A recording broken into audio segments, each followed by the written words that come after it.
Assalamualaikum warahmatullahi wabarakatuh. Alhamdulillah wassalatu wassalamu ala Rasulillah wa ala alihi washabihi wa man wala. Apa khabar semua sidang penonton? Mudah-mudahan Allah SWT memberikan kita kesihatan dan juga kesihatan ini dapat kita gunakan untuk beriman dan beribadah dan bertakwa kepada Allah Subhanahu wa taala. Di pagi hari yang mulia ini sama-sama kita merafakkan kesyukuran kepada Allah Subhanahu wa taala kerana masih lagi memberikan kita dua nikmat sangat besar dalam kehidupan kita, iaitu nikmat iman dan juga nikmat Islam. Kita pohonkan agar nikmat ini berkekalan sehingga ke akhir nyawa kita, insya-Allah.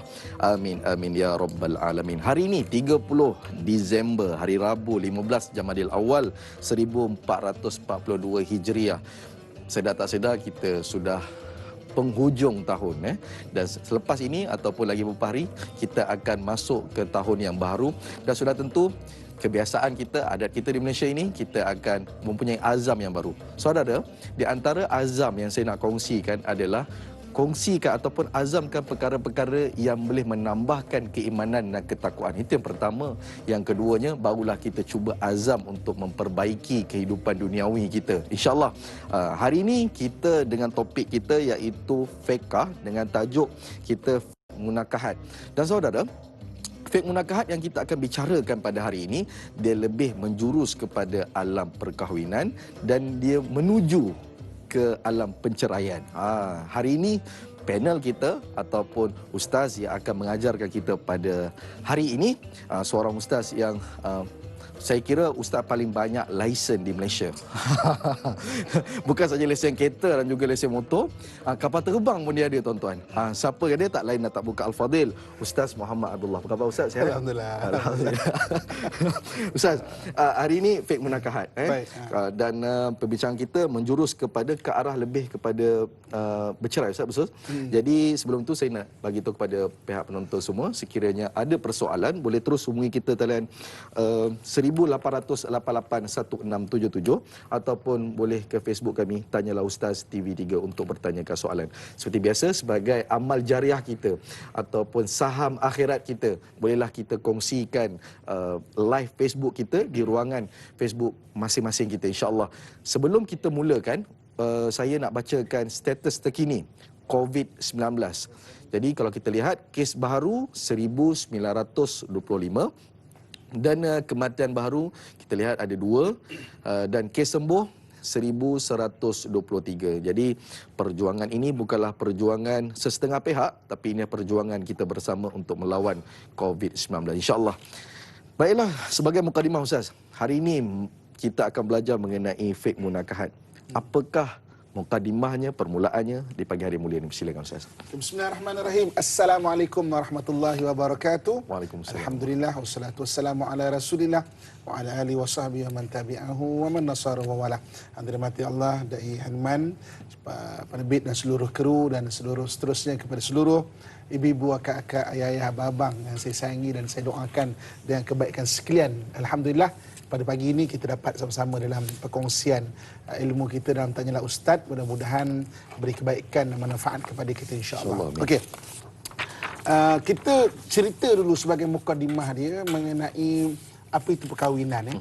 Jadi perkahwinan bukan semata-mata pengenalan, jatuh hati, kemudian pergi meminang, kemudian berkahwin. Perkahwinan dia bermula dengan ilmu. Okey, ilmu perkahwinan itu. Dan ilmu Allah Subhanahu Wa Taala ni sangat luas, Belum tentu kita ni master dalam ekonomi, tetapi kita punya ilmu rumah tangga setinggi master kita dalam bidang itu. Belum tentu PhD kita dalam bidang sosial, itu kan, kemanusiaan dan sebagainya, tapi ilmu rumah tangga last sekali kita belajar pada sekolah kafah. Jadi ilmu rumah tangga adalah ilmu rumah tangga. So maksudnya kalau kita nak mempelajari ilmu rumah tangga, kena cari kelas ilmu rumah tangga. Kadang-kadang kan ada orang kata, Ustaz, isteri saya Ustaz, dengar Tanyalah Ustaz hari-hari Ustaz, pergi masjid kulat duha hari-hari, tapi perangai sama je, sebab apa? Kebetulan permasalahannya pasal ilmu rumah tangga, tapi dia pergi kuliah tajwid, bagus meningkatkan ilmu Al-Quran dia, tapi ilmu rumah tangga adalah ilmu rumah tangga. So kena banyak baca kalau kita nak meningkatkan perkara itu. Okey, sebagai mukadimah dia, cara kita memandang sebuah rumah tangga. Kalau kita cuba bayangkan, katakan rumah tangga itu seperti sebuah teko. Saya suka mengibaratkan rumah tangga ni macam sebuah teko. Okey.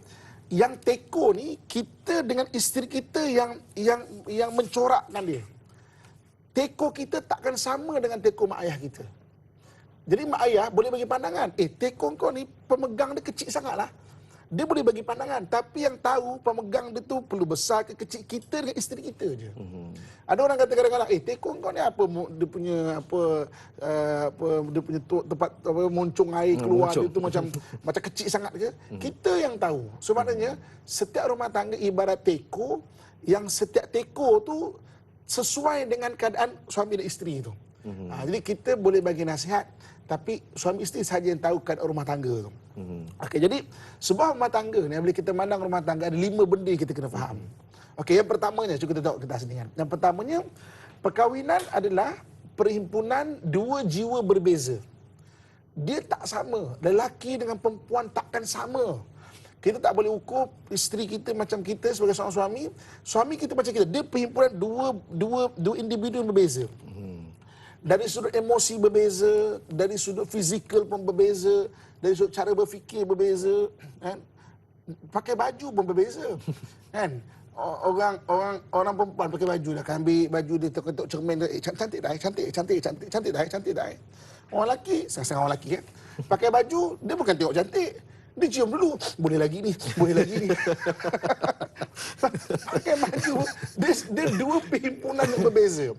Apabila 2 individu berbeza duduk sekali, jadi kita ketahui dia akan ada perselisihan. Itu benda yang kita kena faham. 2 individu berbeza. Jadi saya suka menamakan orang yang dalam tempoh 10 tahun perkahwinan sebagai orang pengantin baru. Dah Ilman dah kahwin? Dah, alhamdulillah. Dalam tempoh apa perkahwinan? Baru 2 tahun, masuk 3 2 tahun. tahun. Saya ucapkan selamat pengantin baru ya. sebab dalam tempoh 10 tahun sebenarnya hanya tempoh perkenalan saja. Kan? Lepas 10 tahun baru kenal sebenarnya. Habis itu sebelum kita berkahwin, kita dah berkenal kawan sekali universiti, itu tak ada. Itu belum berkenal sebetul-betulnya. Perkenalan sebetul-betulnya bila melangkah dari rumah tangga 10 tahun pertama. Jadi pada abang-abang, kakak, siapa-siapa di luar yang menonton, kalau umur perkahwinan kita bawah 10 tahun, saya ucapkan selamat pengantin baru. Baru nak kenal. Okey, yang keduanya. Yang yang perlu kita faham adalah perkahwinan adalah perhimpunan 2 keluarga besar. Kita bukan berkahwin dengan orang perempuan itu saja. Kita bukan berkahwin dengan maksudnya suami itu atau isteri itu. Dia adalah 2 keluarga besar. Maksudnya dia ada keluarga, dia ada ayah, dia ada mak, dia ada adik-beradik. Kita pun sama. Ada adik-beradik, ada mak, ada ayah. Jadi maknanya bayangkan tadi 2 individu yang berbeza. Ini 2 keluarga besar. Ui, susah tu. Cuba bayangkan. Memang berbeza. Katakan isteri. Contoh, anak tentera. Anak tentera, dia biasa tengok bapak dia bagi komandan. Beli barang. Anak tentera. Dia lah anak sulung, anak tentera pula tu. Biasa tengok ayah dia bagi koman. Okey. Suami anak cikgu. Suami anak bungsu. Dan anak bungsu anak cikgu pula. Dan anak cikgu seni pula. Jadi mak ayah suami bergalus, suami mak dia pun bergalus, ayah dia pun bergalus, suami pun bergalus saja. Maknanya suami dan keluarganya adalah makhluk halus. Kerana dia bergalus kan.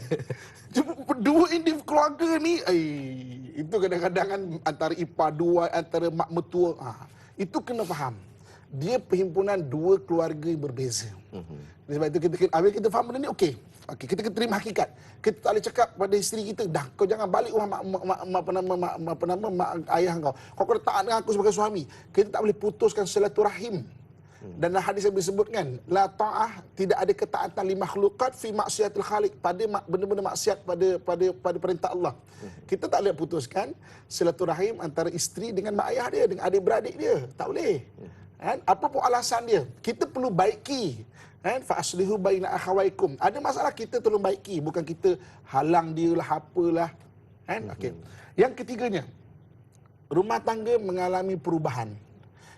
Semua benda saiz beza, Kan? Dulu memang katakanlah saya pun tak faham secara ukuran badan 40, 28, 40 contoh kan. Sekarang dah 40, 40, 40 dah macam dia selaras macam tu. Dia tubuh badan berbeza, emosi berbeza, selera berbeza. Dulu memula kahwin memang tak ada kemampuan, makan pun buah pokok je. Lepas umur dah 40, 40 lebih, dah beza, makan dah ada kemampuan. Dia berlaku perubahan. Itu kita kena faham. Betul, kadang-kadang suami saya dah berubah lah. Itulah rumah tangga. Jadi kita kena faham apa tu perubahan tu. Kan? Dia perubahan mental, perubahan emosi, perubahan tubuh badan. Itu belum lagi kalau kita cerita mengenai abang-abang, ibu-ibu, ayah-ayah yang mungkin telah berusia dan mula sakit. Berubah, emosi berubah. Sakit pinggang, sakit lutut, dah berubah emosi. Itu belum lagi kalau dia kata hormon berubah. Kan? Sebab ada orang bergaduh sebab hormon. Saya kalau datang dengan satu orang, kalau yang telah berumur, antara saya kata, okey, saya nasihat, maknanya antaranya pergi doktor sebelah tu, dia boleh cek hormon. Kadang-kadang perbeza hormon. Suami, isteri nak menopause contohnya, ada perubahan emosi. Suami dah ada perubahan emosi. Jadi yang ketiga kita kena faham, rumah tangga mengalami perubahan. Itu kena setting daripada awal, sebelum nak kahwin, ataupun kita telah kahwin, siapa pun mendengar pada hari ini, itu kena faham. Itu benda yang ketiga. Yang keempat, perkahwinan tidak selamanya indah. Itu kita kena faham. Kan? Itu benda kena faham daripada sudut mental kita, persiapan mental kita, dia tak selamanya indah. Tak semestinya maksudnya berkahwin tu macam bercinta mula-mula, maksudnya dalam perkahwinan semua indah, tak semestinya. Kan? Kerana ada bergaduh, kan? Bak kata pepatah orang Melayu, sedangkan lidah lagi tergigit, kan?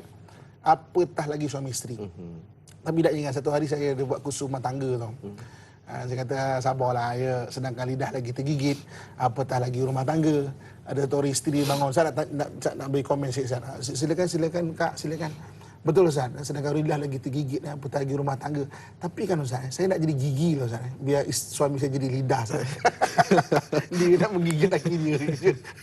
Jadi gigi lah Ustaz. Okey, dan yang kelima. Apa yang kelima? Kita kena faham yang kelimanya, perkahwinan ada penghujung dia. Itu yang kena faham. Kadang-kadang sama ada penghujungnya itu dengan kematian, kan? Dan penghujung dia ataupun perceraian. Dia memang ada penghujung dia, kan? Maksudnya kadang-kadang orang bercinta bagai nak erak, tapi telah duduk sekali tak kenal. Nanti kita akan cerita macam nak mengenal pasangan. Apa benda mengenal pasangan tu apa? Kita akan cerita masalah rumah tangga dan akhir kepada perceraian tu. Apa nak kenal tu? Maksudnya kita kongsi kejap lagi, jangan ke mana-mana kan, maksudnya kita kongsikan. Jadi maknanya tak boleh kenal. Akhirnya bercinta bertahun-tahun, tempoh perkahwinan sekejap je. Sebab maksudnya dia ada penghujung. Kadang-kadang dengan perceraian, sebab tu kalau nak bercerai ataupun perpisahan, dia dibenarkan dalam Islam. Tapi Allah Subhanahu Wa Taala kata, Nabi SAW sebut abghadul halal. Allah tak suka sangat benda tu. Sebab boleh berlaku mudarat yang kadang-kadang lebih besar lagi. Dia maknanya kena jaga. Kalau tak boleh, maknanya dibenarkan. Tapi ada cara dia juga. Kita kongsikan kejap lagi tu. Ataupun ada kematian. Ada juga dia berakhir dengan kematian. Maksudnya itu lima benda kita sebagai mukadimahnya kita kena tahu pasal perkahwinan. Jadi akad nikah saja, tengok satu orang perempuan kita berkenan, tengok satu orang lelaki hati kita jinak, kita berkenan untuk menerima lamaran dia. Kena faham terus 5 benda ni perkahwinannya. 5 benda ni perkahwinan kena faham. Jadi kalau kita faham, kita boleh susun kita punya maksudnya expectation kita punya harapan kita, emosi kita daripada awal kita dah set dah. Inilah sebuah perkahwinan. Itu sebagai mukadimah dia. Baik, mana kata bila awal-awal Ustaz nak beritahu kepada kita, 10 tahun pertama itu adalah masih baru Ustaz Baru, tempoh pengenalan. Banyak sebenarnya bila saya tengok 5 perkara yang Ustaz bagi tahu pada hari ini, pagi ni, mungkin kita nak huraikan pada sini insya-Allah, dan juga banyak lagi perkara dari Ustaz. Sebelum tu kita nak ambil ataupun soalan daripada Facebook, daripada Imran Syakir. Assalamualaikum Ustaz Dai. Waalaikumsalam. Ada segelintir manusia yang menolak fake munakahat kerana lebih rela bersandarkan nasihat orang-orang tua ataupun netizen alam maya. Adakah wajar mereka menolak fake munakahat sedangkan ianya penting membentuk suatu keluarga berpaksikan Islam? Pencerahan Ustaz. Soalan bagus Ustaz. Kadang-kadang kita ni Macam Ustaz cakap tadi, kadang-kadang perkahwinan dua keluarga ni nak dengar cakap orang tua. Macam mana ni? Dan juga netizen bagaimana? Okey. Untuk kita faham benda ni, kita kena faham fake dulu apa ya. Okey, saya nak cerita fake dulu apa. Okey. Dalam dunia moden orang bersandarkan sains kan. Apa maksud sains? Maksudnya adalah ujian yang berulang dapat satu keputusan. Sebab tu kalau keputusan sains dia tak absolut. Mungkin hari ini penemuan sains pada tahun 1980-an, tahun 2020 tak sama. Sebab bila dikaji, oh dapat dapatan baru. Okey, sains banyak sains. Sains ekonomi, sains komputer, sains betul memang sains pun ada, sains teknologi maklumat dan sebagainya. Itu sains. Okey, dalam waktu yang sama ada bagi fiqh. Fiqh ni apa pula? Benda-benda berdasarkan daripada Al-Quran dan hadis. Dibahaskan dan semua benda-benda fiqh ni kalau kita tengok dia akan selaras dengan sains. Itu mukjizat Al-Quran. Tidak ada satu benda pun dalam Quran bercanggah dengan sains moden. Malahan ada dulu sains moden kata macam ini. Quran kata macam ini. Contohnya dalam Quran Allah kata wasyamsu tajri li mustaqarrilha. Matahari itu dia bergerak di atas paksinya. Dulu ahli astronomi kata matahari statik diam. Mana planet-planet lah yang bergerak. Tapi Quran kata tak. Quran kata apa? Matahari yang juga bergerak. Akhirnya pada milenium astronomi mengakui matahari juga bergerak. Kadang-kadang ada Quran sebut, sains kata tak macam ni. Akhirnya sains mengakui betul kata Al-Quran. Jadi benda-benda fiqh adalah benda-benda berdasarkan Al-Quran dan hadis. Yang besar fiqh ni ada 4. Jadi apabila kita sebut fiqh, dia besar ada 4. Okey, dipanggil fiqh ibadah, benda-benda ibadah. Fiqh jenayat, benda-benda jenayah Islam, membunuh, berzina sebagainya, jenayat panggil. Kemudian dipanggil fiqh muamalat, muamalat ni ekonomi. Dan yang keempatnya adalah fiqh munakahat. Ini main yang besar dia. Selain daripada ni banyak lagi fiqh-fiqh yang lain. Contoh dia ada fiqh daulah, maknanya fiqh mengenai kenegaraan, fiqh muazanat ataupun aulawiyat, fiqh menimbang mana benda yang lebih penting. Banyak lagi fiqh ni. So mana fiqh banyak, ada fiqh perubatan, ada macam-macam fiqh. Jadi fiqh munakahat ni adalah fiqh yang berkaitan dengan tentang kekeluargaan. Jadi ada dipanggil kecil dia fiqh usrah dipanggil. Maknanya fiqh kekeluargaan. Munakat perkahwinan keseluruhan dia. Okey. Ada orang kata saya tak mau terimalah munakahat ni. Apalah saya nak pakai nasihat pada mak ayah. Okey, bagi kalau sebut orang Melayu kita kan. Nasihat mak ayah kita berdasarkan apa? Berdasarkan adat-adat kita kan. Kalau kita tengok kata-kata orang tua kita, adat bersendikan syarak. Syarak bersendikan kitabullah. Sebenarnya nasihat orang tua kita juga sebenarnya daripada kitabullah juga, daripada kitab Allah Subhanahu Wa Taala juga. Bagi orang Melayu kan. Tapi kalau dia kata nasihat-nasihat daripada orang tua, kalau kita tengok dan apabila kita tengok apa yang Quran sebut, hadis sebut, kalau kita betul-betul faham sebenarnya Quran dan hadis dia menyebut benda-benda yang akan maknanya membentuk, memberi kebaikan, bukan saja kebaikan tapi juga keberkatan. Ini benda yang tak nampak. Baik satu hal, benda yang tangible, nampak. Intangible yang tak nampak adalah keberkatan. Keberkatan benda yang apabila kita ikut ada keberkatan dia. Benda ni tak nampak. Keberkatan benda yang tak boleh nak diukur macam mana. Tapi benda tu ada. Kan? Dan juga selain itu yang ketiganya dia ada pahala pula untuk akhirat kita. Wallahualam. Baik, itu mukadimah hanya yang begitu kata apa, soalan mukadimah pun masya-Allah dahsyat. Jadi kita akan berehat seketika Ustaz insya-Allah. Jangan mana-mana, kembali lagi selepas ini biar tahu jangan keliru.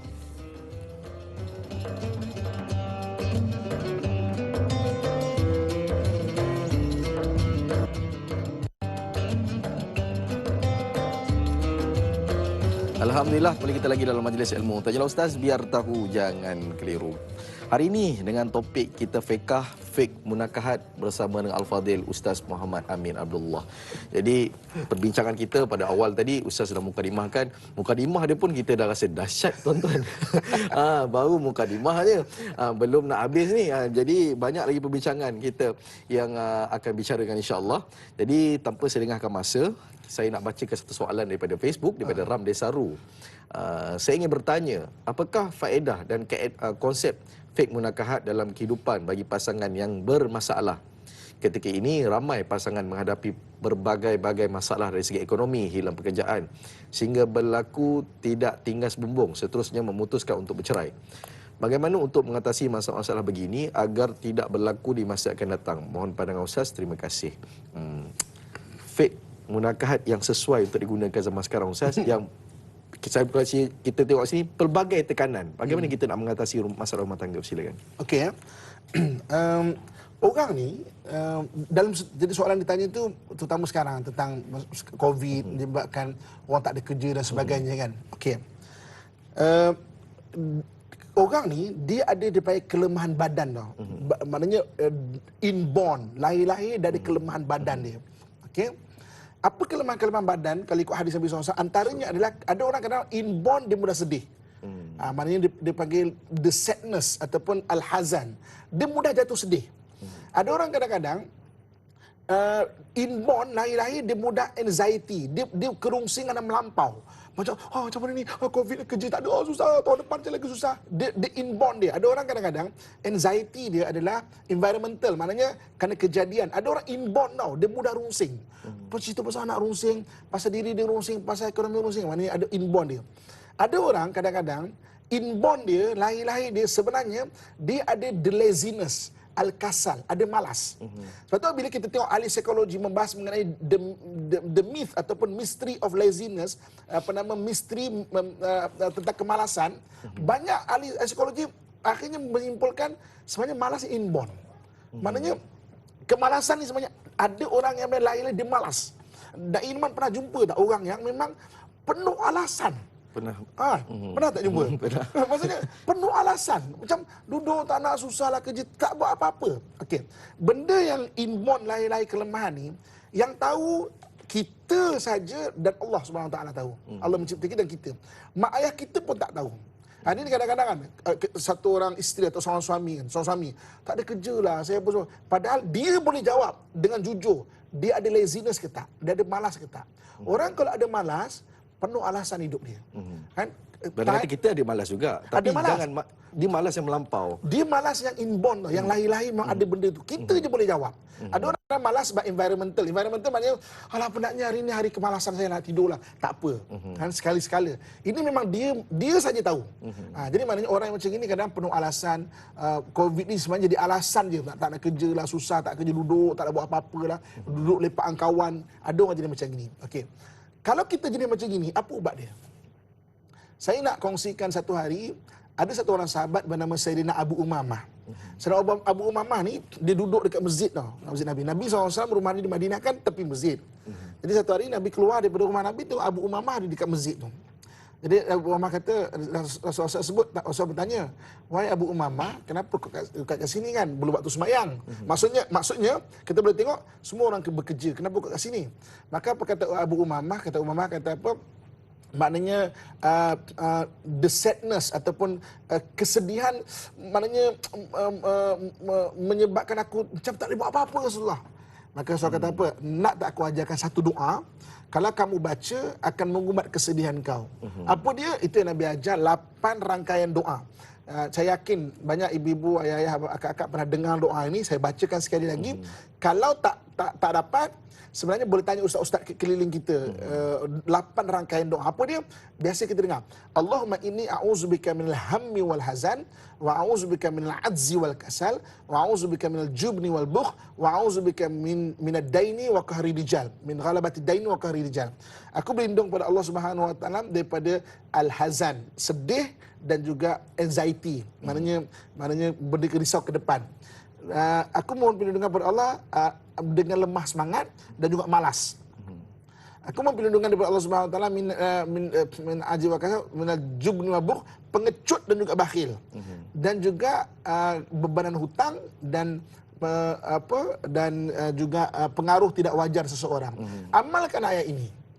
Malas ni akak-akak, ibu-ibu, ayah, kita je tahu. Kita dengan Allah. Mak ayah kita pun takkan tahu. Kita sebagai seorang isteri kadang-kadang, tak boleh lah abang dapat kerja rumah, memang pinggang sakit. Kita je tahu. Kita ada the laziness ataupun tak. Jadi macam mana? Kalau kita, at least kita tahu, ada awareness, ada rasa, aku nak ubah diri lah. Itu bagus. Daripada kita feel good dengan benda tu, itu tak bagus. Feel good dengan benda, okey lah malas bini aku tak tahu pun. Itu tak bagus. Maksudnya, at least kita tahu, something wrong dekat aku ni kan. Maksudnya ada benda tak kena dekat aku ni, okey, itu bagus. Mana kita ada rasa untuk memperbaiki diri. Jadi maknanya menjawab soalan tu, macam mana sekarang? Baca doa ni. Baca doa ni. banyak-banyak, dan insya-Allah doa ni lapankan doa yang sangat bagus untuk umbat diri kita dan untuk Allah bagi kita jalan keluar bagi masalah. Satu benda ayah-ayah abang saya suka tekankan benda ni. Semua benda bermula dengan kecil dan dia akan menjadi besar. Macam kita kan, dulu kita kecil kan. Memang sekarang besar. Melainkan masalah.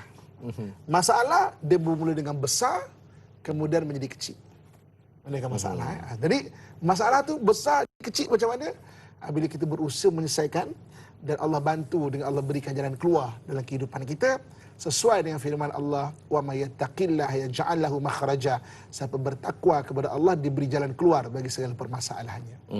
Baik, itu saya suka apabila Ustaz katakan tadi, bagus kalau kita ada awareness dengan izin dan tak bagus kalau kita ada rasa feel good sahaja. Itu pepatah Melayu kita pada pagi ini. Saya nak ambil pemanggil yang pertama kita bertuah. Assalamualaikum warahmatullahi wabarakatuh. Waalaikumsalam warahmatullahi wabarakatuh. Cik Umar. Iman dan juga Ustaz Muhammad Abdullah. Saya Umar Abdul Majid dari Selda Cini Timur 3 Pekan Pahang. Ya. Assalamualaikum Ustaz dan Da'i. Waalaikumsalam warahmatullahi wabarakatuh. Ya, soalan saya begini Ustaz. Bagaimana Ustaz menyebut tadi ialah apabila sesuatu rumah tangga itu ingin berpisah sesuatu pasangan itu, biasa saya dengar di mahkamah-mahkamah ini ialah alasan yang pertama ialah sebab yang utamanya ialah tiada persefahaman. Soalan saya Ustaz, apakah persefahaman antara pasangan ini perlu dicari ataupun dibina bersama? Kerana Ustaz ada menyebut tadi untuk mencari kesesuaian pun dah makan masa 10 tahun. Jadi ini untuk baru 6 bulan rumah tangga dah tak ada persefahaman alasan. Jadi soalan saya, apakah kita boleh mengatakan persefahaman itu perlu dicari? Saya rasa ini sukar kerana buat kata Ustaz ni, antara dua jantina ini pakai baju pun dah lain caranya. Ini kan lagi perangai. Jadi ini amat-amat sukar. Jadi apakah ia perlu dicari persefahaman ataupun dibina bersama persefahaman itu antara pasangan? Itu soalan saya. Terima kasih banyak Ustaz dan Da'i. Assalamualaikum. Waalaikumsalam warahmatullahi wabarakatuh. Itu soalan yang bagus, Ustaz. Mana kata persefahaman ni perlu dicari ke ataupun perlu dibina bersama sebenarnya? Okay. Silakan. Saya nak jawab dengan apa yang Allah jawab pada soalan ini. Apa kata Allah Subhanahu wa taala? Allah menyatakan auzubillahi minasyaitonir rajim, ya ayyuhan nas, wahai manusia. Kita manusia dan siapa-siapa yang melihat daripada golongan manusia, sebab saya tak nafi, bukan di golongan jin yang melihat tadilah ustaz. Wahai manusia, inna khalaqnakum min dzakari wa untha, kami jadikan kamu lelaki dan perempuan, maknanya suami isteri, lelaki perempuan, wa ja'alnakum syu'uban wa qabaila, dan kami jadikan kamu berpuak-puak ni lita'arafu, untuk kamu kenal. Proses mengenal bukan kita kahwin dan berhenti mengenal. Tak. Macam kita sebut di mukadimah kan. Maksudnya rumah tangga mengalami perubahan. Kena kenal. Sampai bila bang? Sampai abang meninggal atau isteri meninggal. Jangan pernah berhenti mengenal. Sebab dia berlaku perubahan. Kita kenal isteri kita baik. Tiba-tiba katakanlah dah umur 60 kan. Hormon dah start berubah. Dia akan berubah. Jadi kadang kita faham, dia ada perubahan ni, kesian. Kita malah akan kesian dekat dia sebab apa? Dah mula perubahan dia. Jadi kena kenal. Dan kebetulan ditanya, mari kita tengok di sini. Mengenal pasangan. Apa benda kita nak kenal pasangan kita? Apa benda nak kenal pasangan? 3 benda kena kenal. 3 benda kena kenal. Yang pertama, yang kita kena kenal, qurat ain. Ataupun dalam bahasa Inggeris kita panggil soft spot. Ataupun benda yang menjinakkan hati. Benda ni tak banyak, 3-4 benda je. 3-4 kita kena kenal. Ada orang kadang-kadang soft spot dia ataupun qurratu ain dia adalah kopi. Minum kopi kadang-kadang. Hari ni kita tadi ustaz kita ada kopi. Luar biasa. Luar biasa hari ni kan. Maknanya kadang-kadang kita nampak macam benda tu kecil sangat lah, benda tu alasan je lah kadang-kadang kan. Tapi tak tahu. Ada orang kadang-kadang soft spot dia kopi. Kan isteri dia kata, apa lagi abang nak, saya kemas rumah jaga anak, tapi rupanya yang melembutkan hati dia tu kopi. Ada macam tu.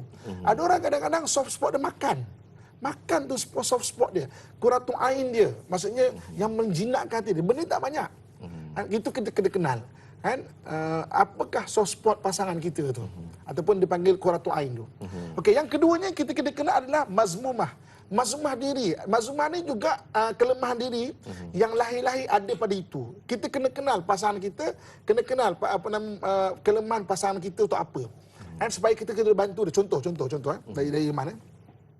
Ada orang kelemahannya perempuan. Ada orang tak tahu. Kalau suami kita, kelemahan dia bukan perempuan, berpuluh tahun kahwin, tidur jadi hal lah satu. Maksudnya itu bukan kelemahan dia, itu jadi sebagai environmental, maknanya ada kejadian-kejadian berlaku jadi macam itu. Tapi kalau Ustaz, suami saya Ustaz, 20 tahun kahwin Ustaz, 24 kali buat hal Ustaz. Maksudnya apa? Setiap tahun sekali. Kelemahan dia tu perempuan. Maknanya kalau kita faham itu kelemahan dia, kita kena bantu dia. Dan kita juga kena kenal kelemahan diri kita. Sehebat mana kita, siapa pun kita duduk sebelah kelemahan kita, mesti tombang. Percayalah cakap saya. Kalau kita kelemahan perempuan, duduk ada peluang tombang sehebat mana pun kita. Itu kalau kelemahan perempuan. Ada orang kadang kelemahan dia bukan perempuan. Mana tak kisah. Kelemahan dia kereta. Dia tengok kereta tu lagi macam tengok perempuan. Jadi duit dia habis kat kereta. Sport ring kereta lah apa. Itu kelemahan dia kadang. Jadi maknanya kita tengok kelemahan. Kita faham suami kita macam tu. Kita tolong nasihat, kena guide dia. Ada orang kadang boros. Beli. Dia beli dulu berfikir tau. Falsafah dia kalau berjalan, biar menyesal beli daripada menyesal tak beli. Itu falsafah dia dalam berjalan. Beli dulu baru fikir. Ada orang kena boros. Ada orang kena bakhil pula kelemahan dia. Ada orang kena marah-marah. Mudah-mudah marah. Kelemahan dia. So kita kena faham. Maksudnya kelemahan dia. Itu mazmumah dipanggil. Dan yang ketiga, kelebihan pasangan. Kelebihan pasangan kita kena faham. Oh, kelebihan dia katakan memang masak contohnya kan. Kita kena appreciate, kena hargai benda itu. Sebab orang ada kelebihan dia. Kita tak boleh pula dalam pergaduhan rumah tangga, mentang-mentang dah bergaduh sakit hati kan. Sakit hati saya tak gaduh kan. Langsung kita nafikan kelebihan dia. Tak boleh. Kelebihan. Kesalahan tak puas hati itu soal lain. Tak boleh kita mentang-mentang dia, maksudnya dia ada benda yang kita tak puas hati, macam langsung tak ada kebaikan. Saya pernah satu hari ada satu orang datang ke office saya, maksudnya untuk nasihat lah kan. Okey. Mula isteri, mula saya biasa kita cara kita panggil suami isteri dulu. Kan? Kemudian dah dengar dalam 5 minit kita keluarkan seorang, suami dulu ataupun isteri itu kita keluarkan. Bermula berdua, isteri dah cakap apalah apa semua. Okay, tak apa. Kita keluarkan abang dulu, abang tunggu kat depan sana. Okay, barulah isteri kata, saya bukan apa Ustaz, tak puas hati ke suami saya gini. Lepas 10 minit, okey, akak tunggu jam. Akak tunggu luar, panggil abang pula. Kan? Jadi ketika suami dia tu bersisir kat pintu, dia tengok suami dia. Nak mengadu semua lah tu. Nak mengadu semua lah tu. Padahal dia dah mengadu habis dah tu tadi kan. Jadi maknanya geram dengan lelaki macam langsung kebaikan tak ada. Tak boleh. Kita kena adil dalam melihat. Benda baik. Walaupun kita geram macam mana, dia benda baik. Ini benda baik, benda itu kita kena faham dari awal perkahwinan. Tengok apa kelebihan dan benda baik yang ada pada dia. Barulah kalau dia kata kita berlaku pertengkaran, kita punya penilaian akan adil. Memang suami saya teruk lah, memang kaki perempuan. Tapi dia dalam rumah tangga berafkah semua. Dia kita nampak tau. Sebab kita daripada awal kita terus setting. Kita set dekat minda kita, benda baik-baik. Kan? Benda buruk kita tolong baiki dia. Tapi benda baik memang benda baik. Jangan mentang-mentang satu kesalahan langsung tak nampak benda baik kat dia tu. Ini 3 benda kita kena kenal untuk rumah tangga kita, li ta'arafu kata Al-Quran, sampai meninggal. Jangan kata kita dah kenal 40 tahun kita kahwin dah kenal, belum. Kan? Belum tentu kita dah 50 tahun kahwin kita kenal, belum tentu tau. Ada orang yang dalam saya buat kursus pasal rumah tangga ni, ada yang datang kursus saya umur 70 tahun buat dia. Baru nak kenal. Tapi bagus. Sebab apa? Dia tahu, ada something wrong. Macam tak kenal, saya nak bergaduh je. Nak baiki diri. Sangat bagus. Belum tentu tau. Jadi mengenal sampai mati kita kena kenal. Allah sebut, Allah jadikan lelaki dan perempuan li ta'arafu. Allah tak kata, okay, kau 3 tahun kan, tak ada. Allah kata sampai bila-bila. Mesti kena kenal pasangan kita. Dan main dia kenal, ataupun tiga benda yang kita kongsikan tadi. Allahuakbar. Ustaz, sikit Ustaz, bila mana soalan yang nombor 2 tadi, mazmumah, kelemahan diri tadi tu. Bagaimana seseorang pasangan dia nak come out dengan bagi kita cover kelemahan pasangan dia? Macam mana Ustaz sebenarnya? Okey, apabila kita dah tahu kelemahan suami kita apa, contohnya katakan kelemahan suami itu perempuan contohnya, katakan kelemahan suami perempuan. Kita kena tolong nasihat dia, tolong jaga sama-sama dan tolong doakan. Itu jangan lupa tolong doakan penting. Sebab kelemahan dia itu, kalau kelemahan dia itu ada ruang dia mesti tombang. Kalau kelemahan dia katakan contohnya boros, maksudnya kita kena tolong ingatkan, bang, duit suami nak beli je, jangan lantak dah malah nasihat dah. Jangan pernah rasa jemu dan putus asa dan menegur. Sebab menegur tu yang suruh tegur salah bukan kita tau. Allah yang suruh tegur kalau ada kesalahan. Jadi sebenarnya berubah ke tak tu soal lain. Sebab tu kadang-kadang, sebab apa tahu? Kadang-kadang kita rasa kita menegur ni kita nak mengubah. Kadang-kadang. Padahal tak boleh. Maknanya, kenapa kita tegur suami kita? Kenapa kita tegur isteri kita? Sebab Allah suruh tegur orang salah. Jadi, dia nak berubah tak berubah, itu lain cerita. Jadi, kita tak akan jemu menegur. Kalau tidak apa tau? Malas aku tegur, masuk di kanan, keluar di kiri, itu bukan dengar pun contoh kan. Dia tak dengar pun contoh kan. Jadi malas kan. Sebab apa? Kita rasa kita nak berubah. Para nabi juga tak mampu nak ubah anak di isteri dia, Nabi Nuh. Anaknya isteri pun engkar dan mungkar pada Allah. Jadi tugas apa? Sampaikan, tegur. Tapi kena kenal, mazmumah kena kenal. Kita sendiri pun kena kenal apa mazmumah kita. Pasangan pun kena kenal apa mazmumah pasangan tu dan sentiasa tegur. Baik, mana kata kalau sekadar hobi yang tidak melanggar syariat, so isteri kena redha lah ke macam mana? Okey, bab hobi kan satu bahasan yang menarik kan. Allah Subhanahu Wa Taala jadikan hobi ubat bagi hati. Betul, kalau isteri kita, suami kita ada hobi, kita jangan larang. Cuma tegur, jangan berlebih-lebihan. Sebab Allah jadikan hobi ni sebenarnya ubat bagi hati. Saya satu hari kan saya ada program di di Krabi kan. Okey. Untuk meneruskan cerita kejap lagi. Kalau Krabi tu panjang tu. Kita nak berehat seketika insya-Allah. Jadi jangan ke mana-mana. Kembali lagi selepas ini biar tahu jangan keliru.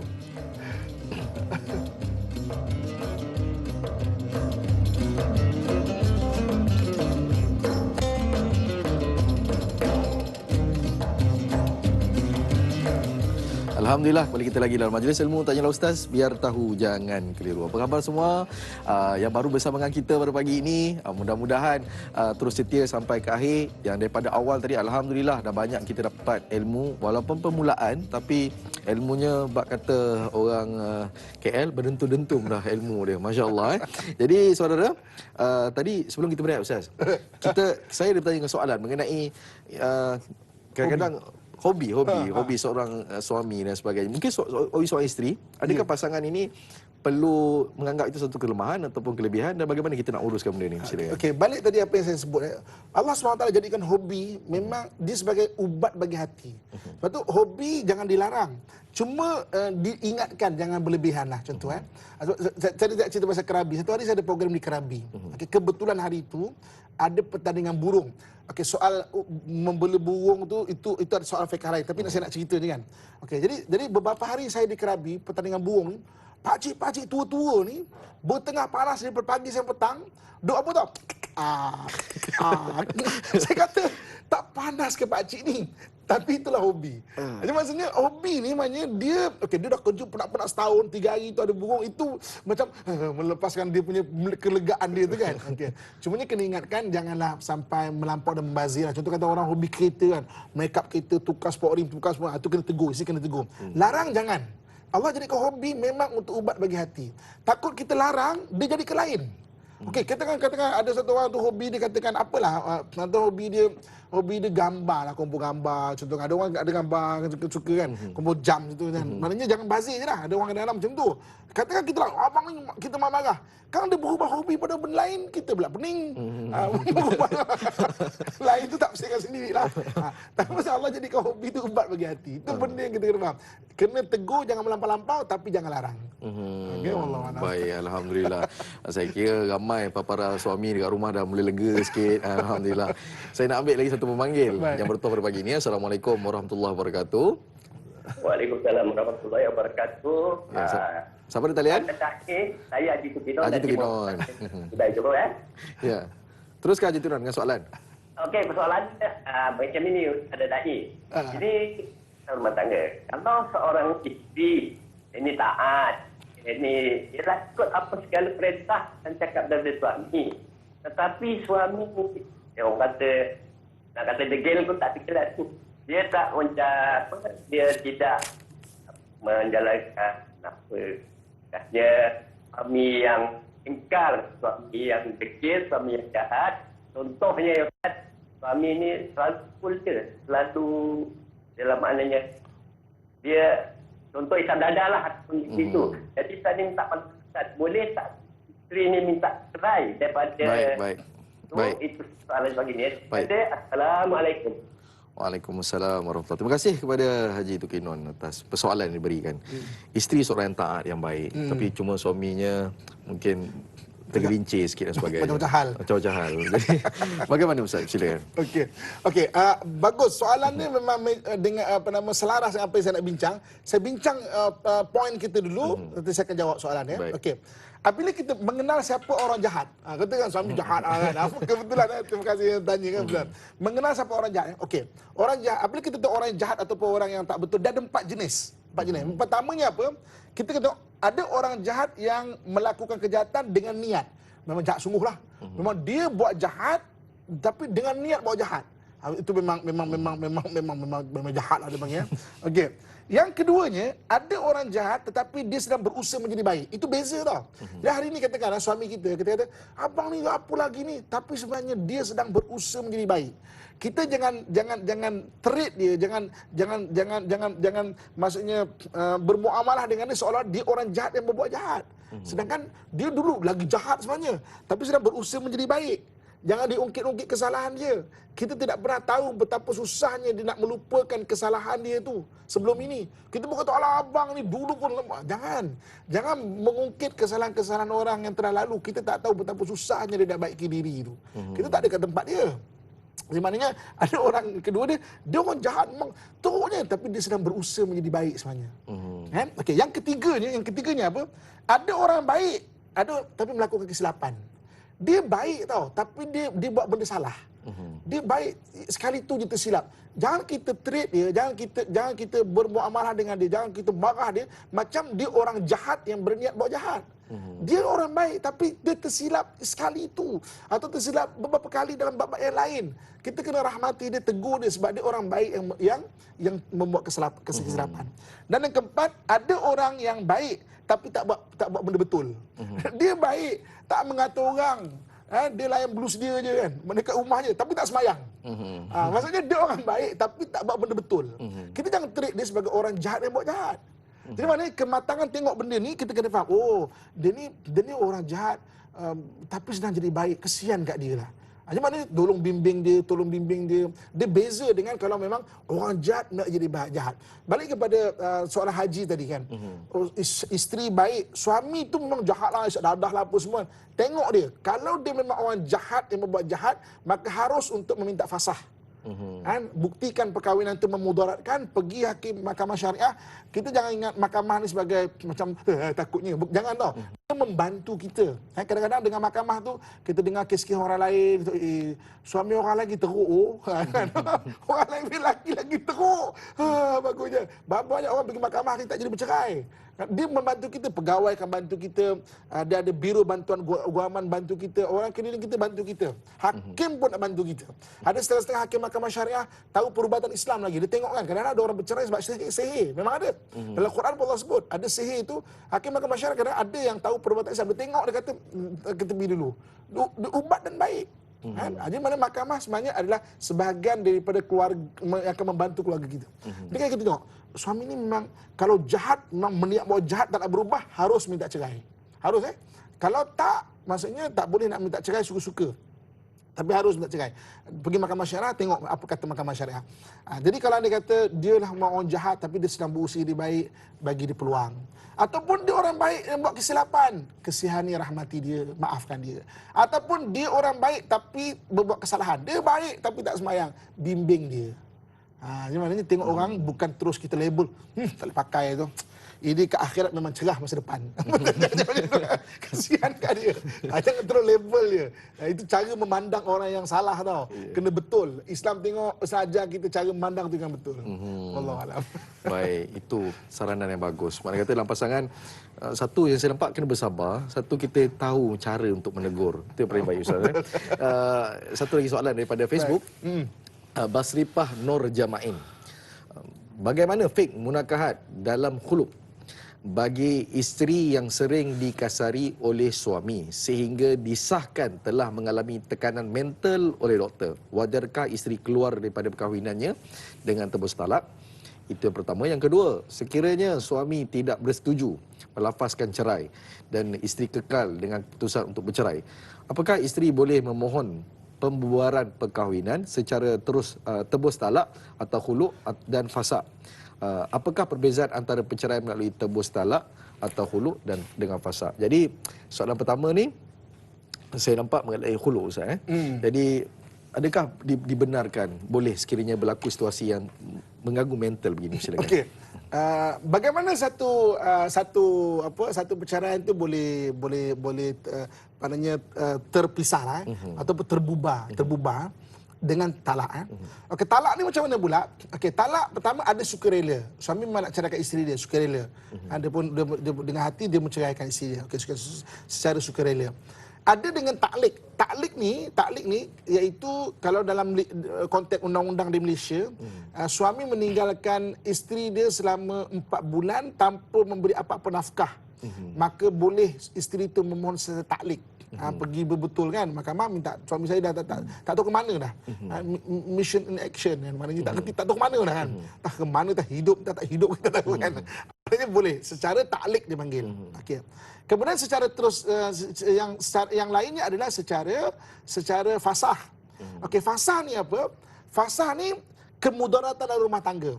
Dan kemudaratan itu adalah kemudaratan yang dibuktikan. Contoh, katakan suami memang tergajang isteri, maaf saya sebut maknanya ini berarti berlaku kan. Pukul isteri buat satu laporan polis, pergi ke doktor, ada satu laporan doktor. Laporan boleh digunakan memudaratkan rumah tangga. Maknanya boleh digunakan. Tapi kalau datang saya memang tak tahanlah mudarat, tak diterima. Sebab itu hanyalah perkataan saja. Dan ada bukti.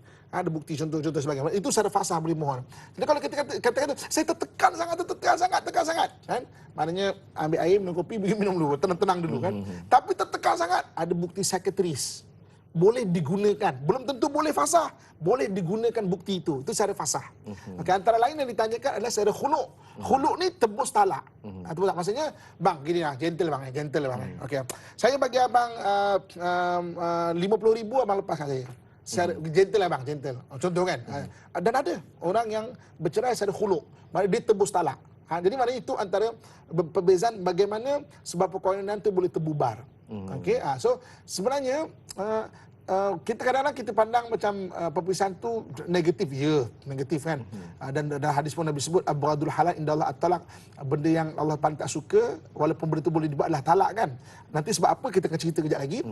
Cuma maksudnya Islam mengharuskan jalan keluar kalau berlaku kemudaratan. Mudarat boleh ada jalan keluar dia. Tak mudarat maka tak boleh. Mana jagalah sebaik-baik dia. Kan? Kalau mudarat ada jalan keluar dia. Macam saya sebut tadi lah. Ada cara taklik, ada cara fasakh, kan?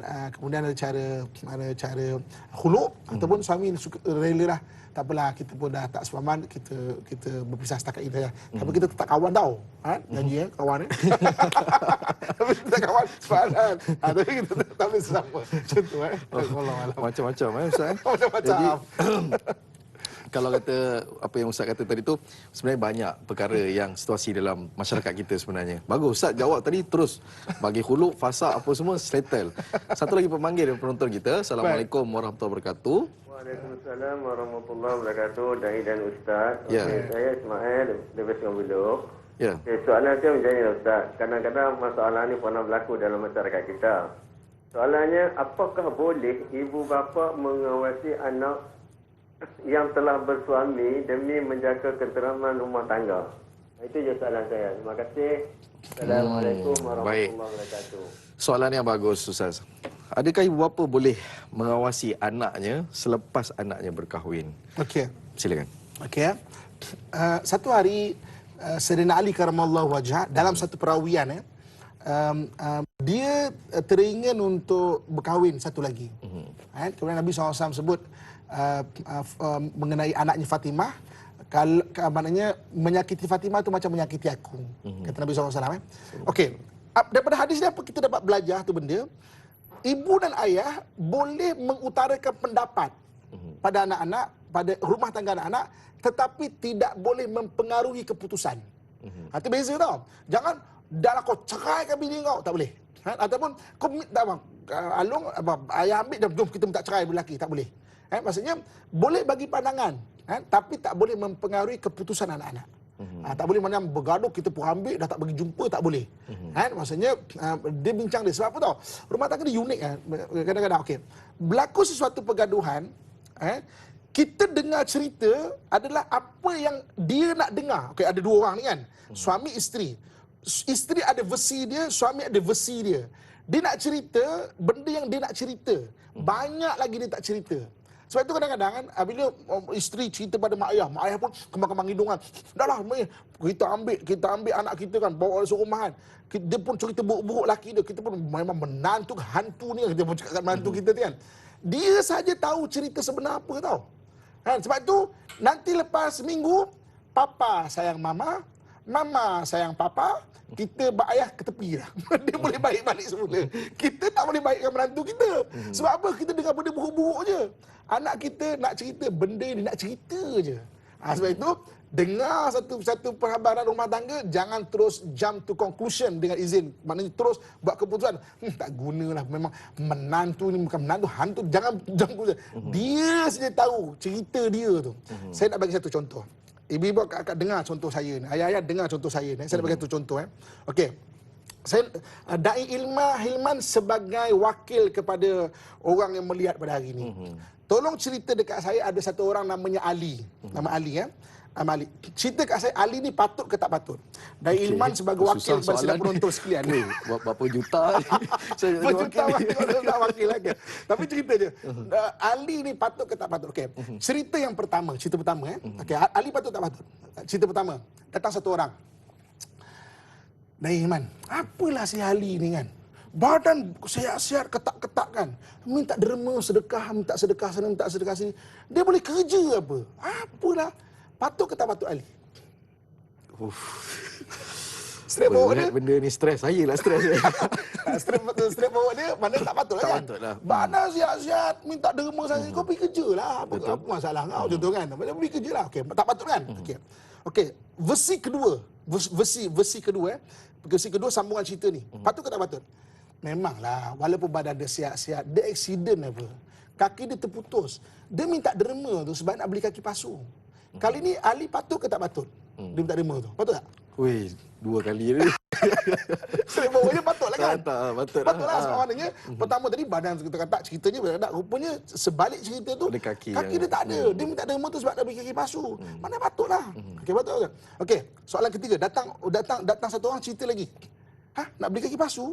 Bukan zakat dah belikan kaki palsu dia ke? Kali dia patut ke tak patut? Dia minta derma tu. Tak patut. Tak patut kan? Sebab zakat dah beli kaki palsu. Kan?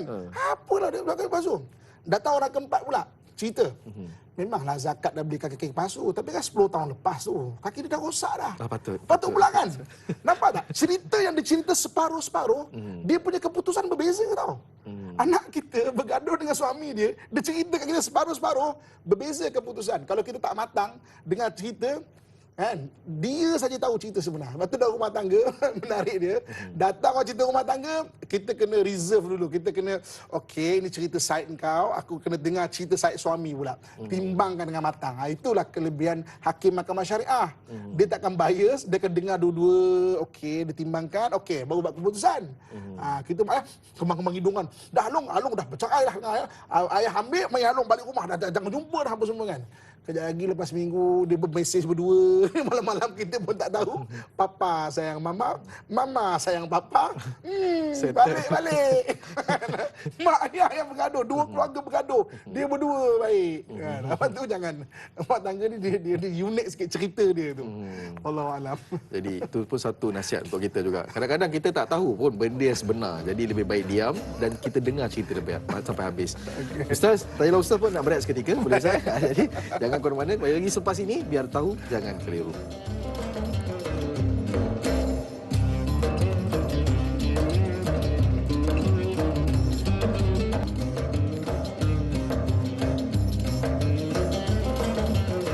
Alhamdulillah, kembali kita lagi dalam majlis ilmu Tanyalah Ustaz, biar tahu, jangan keliru.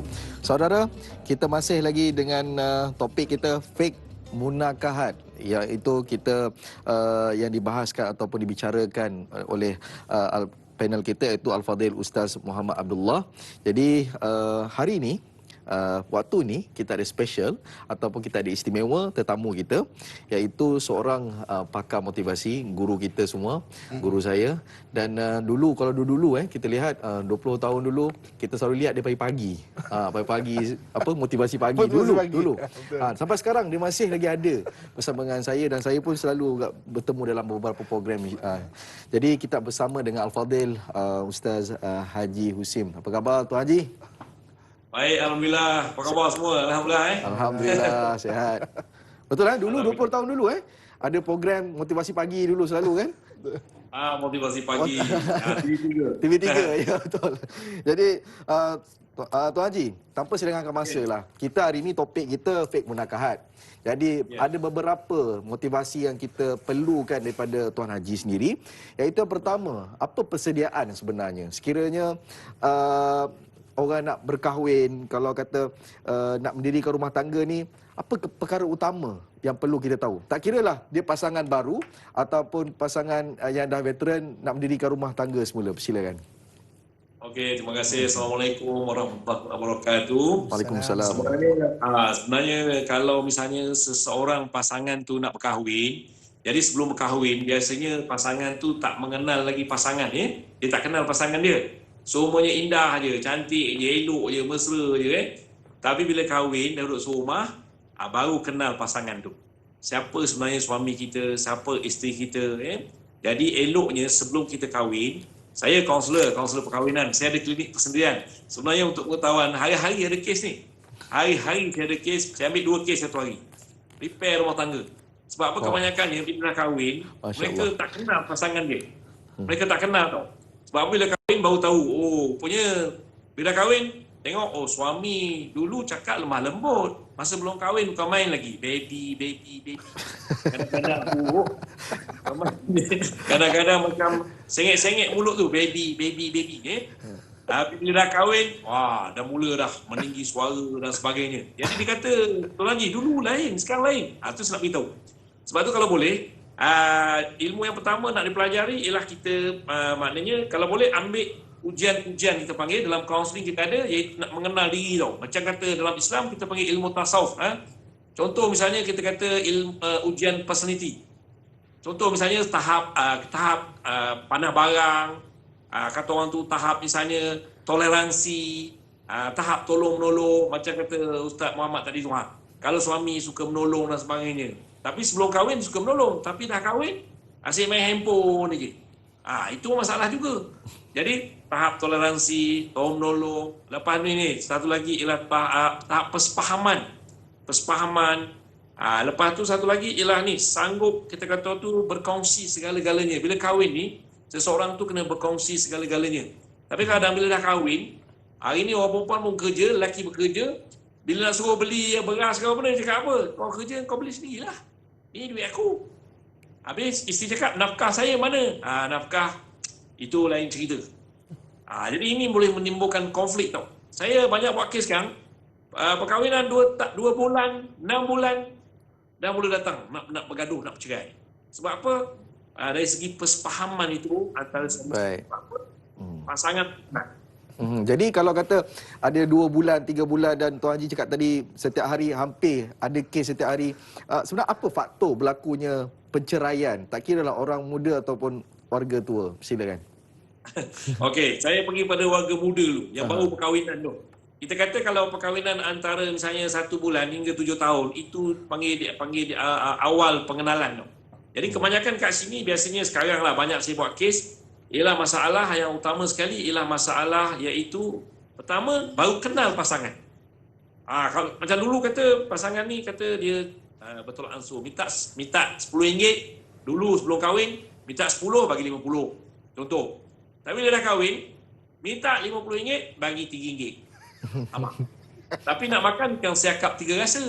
Nak makan ikan sedap-sedap tapi bagi RM3. Jadi situ boleh timbul konflik tau. Lepas tu kadang benda-benda kecil-kecil je. Dalam rumah tu kadang bergaduh pasal kemah rumah, pasal kata orang tu basuh pinggan mangkuk, kadang-kadang pasal misalnya kita kata nak sarapan pagi, benda kecil-kecil saja. Nak bergaduh.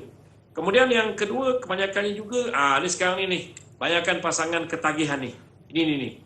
Jadi ini pun saya ingat Kalau kita buat kursus perkahwinan, kena kata orang tu ustaz kena masuk modul-modul ni, termasuk modul kata orang ketagihan gadget.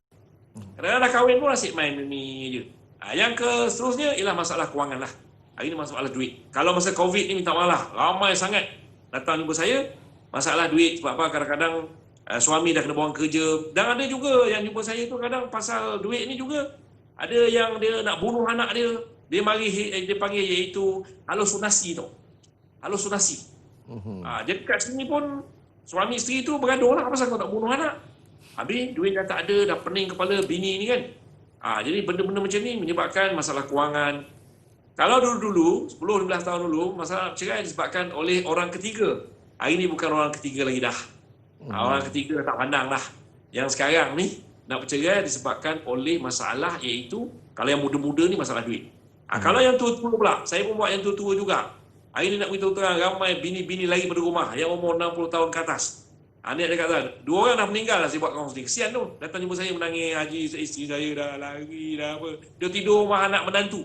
Tak suka dengan suami ni. Sebab apa? Saya tanya kenapa puan? Tak tahu, tak ada benda, tak bercakap, tak ada sayang-sayang pun, tak ada benda pun. Sebab dia bila tanya suami cakap apa? Bang, kenapa bang? Tak tahu apa nak bercakap lagi. Modal dah tak ada. Sebab tu sebenarnya bagus sebenarnya saya nak beritahu dalam kaunseling perkahwinan ada 3 nak beritahu ni. Ni yang dengar semua ni elok. Yang pertama, datang buat kaunseling bukan makna kita masalah. Datang buat kaunseling perkahwinan yang pertama ialah untuk belajar, educate. Sebab kita kursus kahwin 2 hari tak cukup. Kursus kahwin hanya 2 hari. Kita tak ada kursus pasca perkahwinan. Jadi kalau boleh datang sesi kaunseling yang pertama ialah untuk pendidikan. Yang kedua ialah pencegahan. Yang ketiga ramai boleh datang ialah pemulihan. Sebab kita nak mengenal pasangan kita. Makin kahwin makin. Kadang-kadang dah ada anak. Ada cabaran baru pula. Anak pertama. Siapa nak buat susu malam-malam? Siapa nak tukar lamping? Nampak tu? Ni, kalau kata suami kata, awak, mak, bangga. Saya kerja juga macam abang. Kenapa pula abang? Kita share. Bergaduh pasal tukar lamping ya. Nampak tu? Kadang bergaduh pasal buat susu. Kadang-kadang bergaduh pasal I penat lah, I tidur ni lewat ni penat. Kadang-kadang benda-benda yang saya tengok, benda kecil-kecil je boleh menyebabkan nak bercerai tau. Dan hari ni mudah benar lah perkataan cerai tu. Minta maaf lah kepada orang perempuan saya buat kaunseling, orang perempuan paling mudah minta cerai. Ramai jumpa saya. Abang, cerai saya, cerai. 1 hari 40 kali. Nasib baik suami tu sabar. Betul. Sabar suami. Saya ajar suami kau kalau bini cakap itu kau diam je. Biar kau istighfar banyak. Kau istighfar banyak benda. Sebab kau perempuan ni sikit-sikit minta cerai. Cerai. Atau mau makai. Sikit. Saya kadang datang klinik saya tu, ya Allah. Saya buat lama 3-4 jam. Pasangan suami isteri ni. Repair. Alhamdulillah lah berjaya. Haji, ada tak alasan-alasan? Yang baru ni paling sedih. Umur 80 tahun. Allah. Suami 80, isteri 76. Bila saya tanya, Kak, kenapa nak bercerai? Dia kata, tak tahulah. Saya rasa kita orang tidur pun bilik asing-asing lah. Sebab tu pada pasangan-pasangan, jangan tidur bilik asing-asing. Kalau bergaduh ke apa pun cepat-cepat memaafkan. Maafkanlah, cepat-cepat maafkan. Lepas tu tidur bilik sama-sama. Kemudian ada sentuhan, minta maaf lah. Kalau pasangan warga emas ni kadang, kita dah tua-tua ni, tak mau sentuh lagi dah. Tengok pasangan pun buat tak tahu, duduk jauh-jauh. Sentuh, dia nak sentuhan tau. Orang perempuan ni, walau macam mana pun, dia nak dimanjakan, nak dibelai. Orang perempuan nak dibelai, dimanja. Walaupun kata orang tu, gigi depan dah tak ada. Dia kata, saya gigi depan dah tak ada. Tapi, saya nak dibelai. Yang suami pula asyik senyum je. Senyum. Saya kata, kenapa Pak Haji asyik senyum je? Tak tahu. Dia main macam, tak tahu. Dia macam mana? Jadi kat situ kita nak ajar. Alhamdulillah lah, anak-anak semua datang buat family terapi. Kesian betul. Anak-anak semua menangis. Cucu dekat 40. Kalau bercerai, dia kata macam mana? Haji, malu saya. Dia cakap. Alhamdulillah lah. Baik. Boleh. Pak Haji, macam-macam rupanya alasan ataupun faktor. Cuma boleh tak kita nak tahu apakah sebenarnya solusi dan juga nasihat yang kita boleh berikan kepada penonton-penonton kita dan juga kita di studio ni? Silakan. Okey, terima kasih soalan tu bagus. Nasihat saya kepada semua macam tadi Ustaz Muhammad pun dah sentuh dah banyak perkara. Yang pertama sekali yang penting dalam perkahwinan ni, Yang penting ialah kita kata selain daripada cinta, kasih sayang, ya, yang seterusnya ialah mesti ada komunikasi. Komunikasi jangan terhenti. Dan yang kedua, saya nak beritahu juga bahawa kalau kita misalnya ada perselisihan faham, konflik, jangan lama-lama.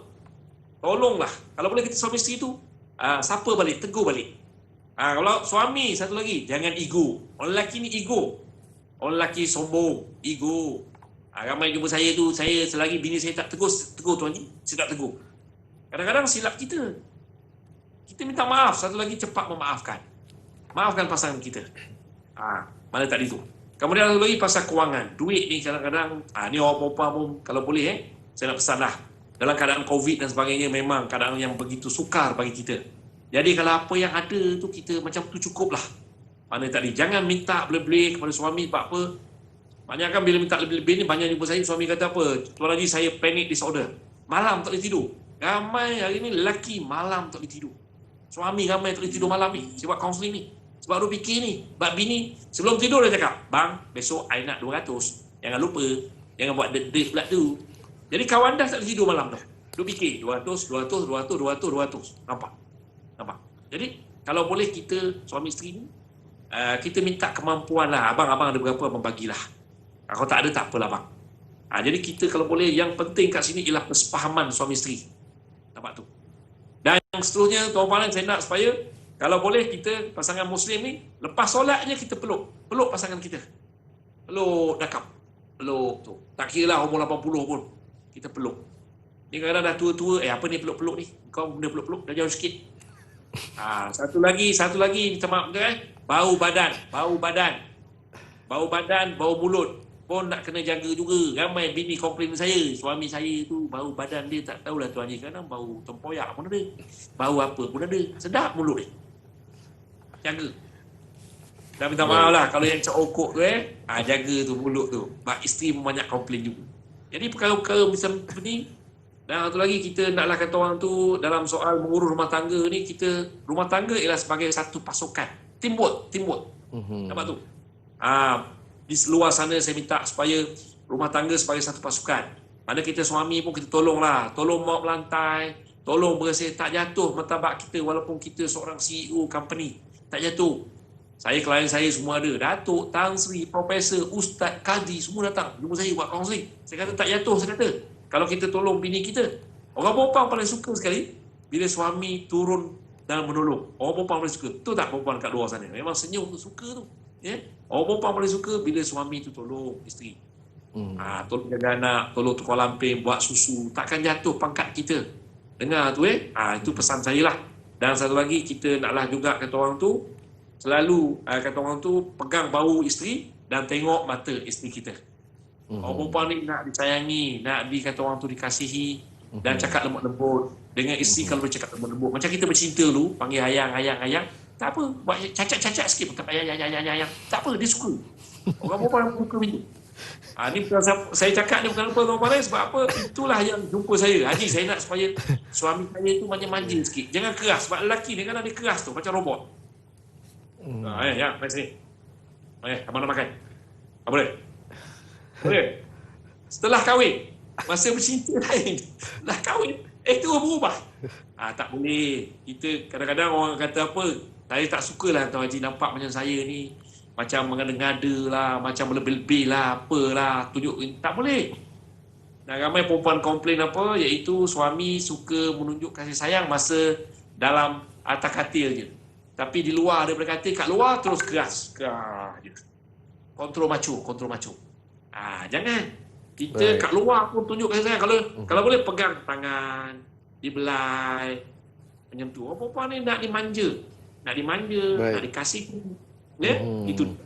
Baik, itu penjelasan yang seberingkas saya kira daripada Tuan Haji Hushim. Banyak lagi kita nak dengar sebenarnya. Tapi insya-Allah kita akan sambung. Dia akan datang insya-Allah. Terima kasih daripada kami kepada Al-Fadhil Tuan Guru Tuan Haji Hushim. Insya-Allah nanti ada rezeki kita berjumpa lagi ya. Assalamualaikum. Waalaikumsalam warahmatullahi wabarakatuh.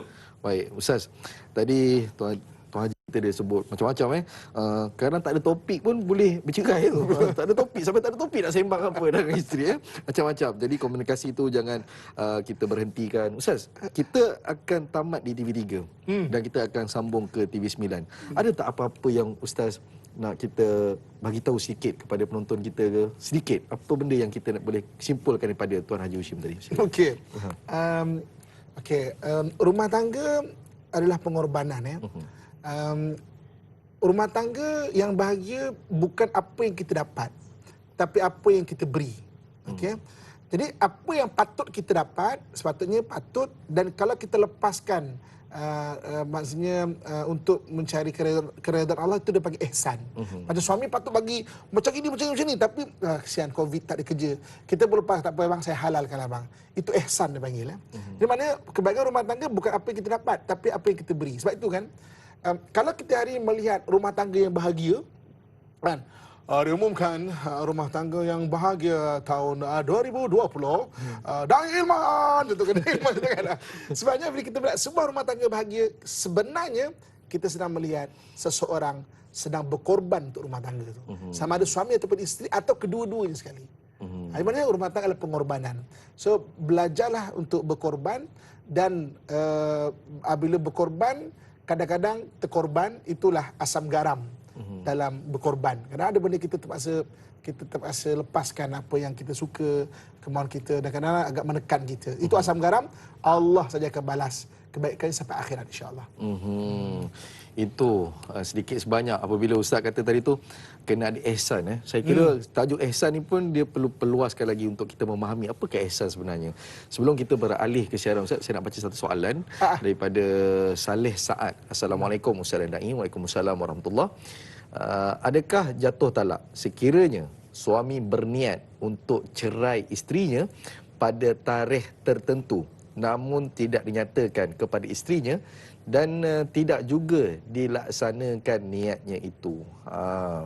Mana kata ada seorang suami yang mana dia ada niat untuk jatuhkan talak, tapi dia tak bagi tahu tarikhnya lagi. Mungkin kita ada masa juga Ustaz untuk kita menjawab. Silakan.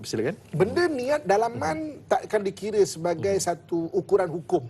Maknanya niat, kiraan Tuhan sebagai pahala, sebab dalam hadis yang disebut niatul mukmin khairum min amali. Niat orang beriman itu lebih baik daripada amalannya kalau baik-baik, sebab dicatatkan pahala niat baik. Tapi di sudut perbuatan dia kena bercakap, barulah jadi sebagai taklik ke ataupun dan sebagainya. Dia kata saya berniat nak ceraikan isteri saya pada selepas sukan C contohnya kan. Sebab mungkin dia tak bagi saya bola, saya nak cerai contoh kan. Dia maknanya takkan jatuh cerai begitu kan. Tapi kalau dia kata kita pernah cakap, okey, awak kalau keluar rumah tanpa izin saya jatuh talak contoh kan. Kalau dia keluar rumah jatuh talak tau. Maknanya jangan mudah-mudah untuk kita cakap macam tu. Okay? Itu sebagai taklik atau benda. Kalau katakan pernah mengatakan demikian, tapi kita aku tak naklah, nanti nak tarik balik dan mengikut sebahagian pandangan ulama, bayar sebagai bayaran sebagai tebus janjilah, bagi makan fakir miskin dan sebagainya. Itu ada pembahasan itu. Maksudnya tarik balik, okey, saya pernah cakap awak jangan keluar rumah, kalau keluar talak, jadi saya tarik balik perkataan tu. Jadi kemudian kita selesaikanlah bagi makan fakir miskin berapa orang lah, 6 orang atau 10 orang kan. Jadi mana tarik balik kalau pernah cakap macam tu. Sebab kalau tak tarik balik jatuh tau. Kalau dah jatuh mana rujuk balik, kalau dah 3 kali maknanya tak boleh rujuk balik lah. Itu maksudnya, wallahualam. Baik, mana kata itulah jangan kita, benda ni kita tak boleh orang kata apa, benda tak boleh buat main-main. Di antaranya talak Ustaz, lepas tu kahwin ni, benda ni dia tak boleh main. Dia melawak pun kadang jadi. Jadi itu kita kena beringatlah. Saudara, sebelum kita beralih siaran ke TV9, sedikit pesanan daripada saya dan juga pihak produksi untuk kita mengekalkan SOP, jaga penjarakan sosial. Ya maklumlah bulan akhir-akhir tahun ni dan juga ni nak awal tahun, ramai balik kampung ambil peluang bercuti dan sebagainya. Kita nak jaga SOP, jaga penjarakan sosial. sosial. Dan kena ingat, kita sentiasa berdoa kepada Allah SWT. Jaga SOP, kita ni apa semua tak guna juga, tapi kalau kita tak rajin berdoa, kita sama-sama berdoa, rakyat Malaysia, umat Islam terutama, kita berdoa kepada Allah SWT untuk angkat penyakit ni, insya-Allah. Jadi kita akan tamat di sini, kita akan sambung perbincangan kita mengenai topik Munakar ini di TV9 sebentar lagi. Biar tahu, jangan keliru.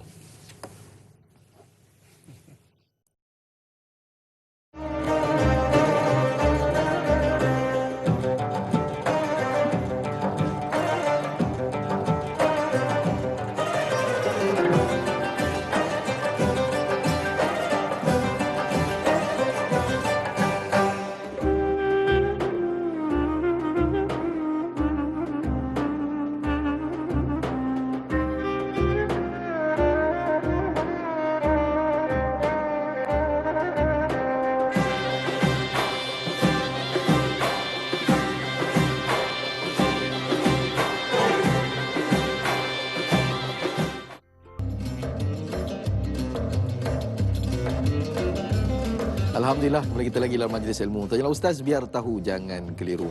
Terima kasih buat penonton setia rancangan Tanyalah Ustaz. Sekarang ni kita bersiaran langsung di TV9, dan buat sahabat-sahabat kita di TV3 yang beralih siaran ke TV9, saya ucapkan tahniah.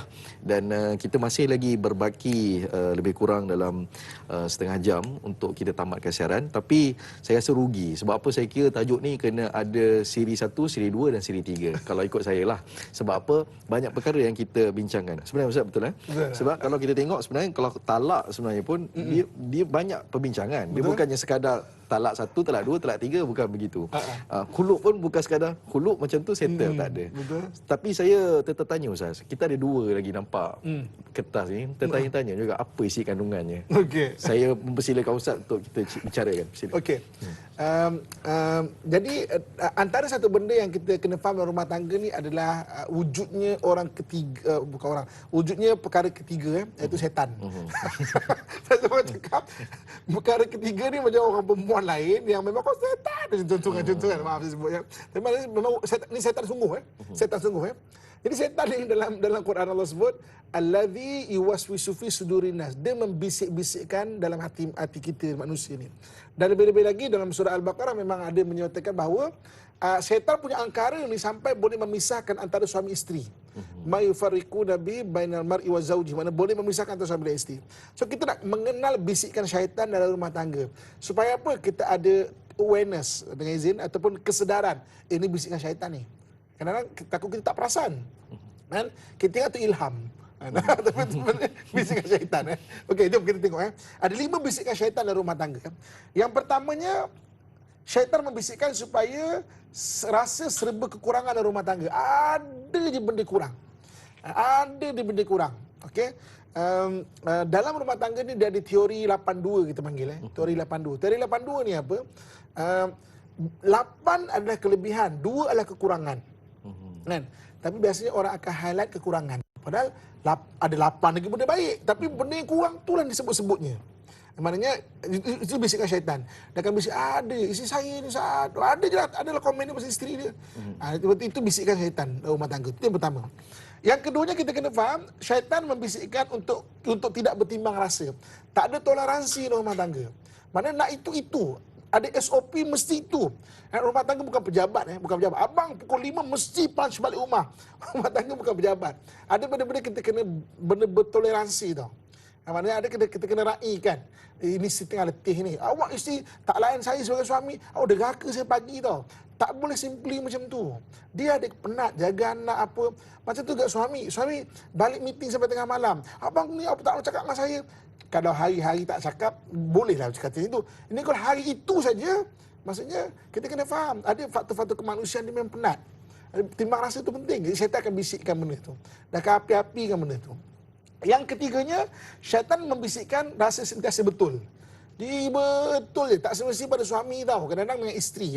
Maksudnya isteri rasa diri dia betul je. Itu maknanya, itu benda kita kena faham. Jadi dia akan bercakap. Maksudnya, alah, lelaki kau ni memang macam tu. Isteri macam tu. Jadi akhirnya kita je betul. Okay? Yang keempatnya, syaitan sentiasa membisikkan untuk mungkit-ungkit. Ada satu benda.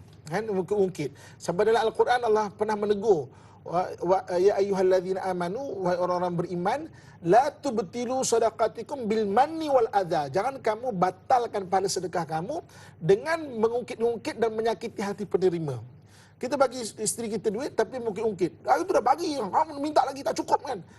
Diam, tutup. Dan kita bagi, itu tanggungjawab dia, tanggungjawab kita, dan kita bagi. Maksudnya dah, jangan ungkit-ungkit, jangan sakiti hati dia.